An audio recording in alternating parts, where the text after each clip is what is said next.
ఎల్లమ్మ శివుని బిడ్డ, భర్త జమదగ్ని. ఎల్లమ్మ తల్లి గౌండ్ల కులదైవం, ఇంటి ఆడిబిడ్డ.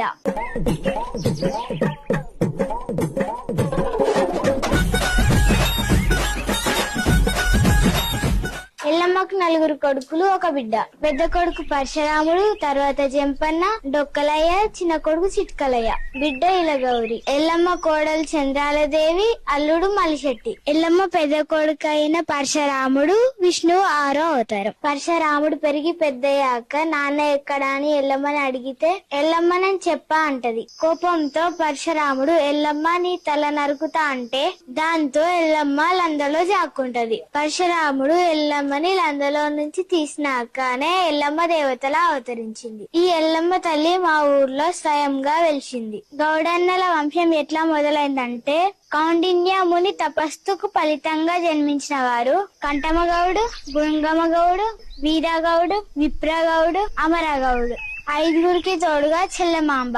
వీరి తర్వాతనే గౌడన్నల వంశం మొదలైంది. తాడి చెట్టు త్రేతాయుగంలో పుట్టింది.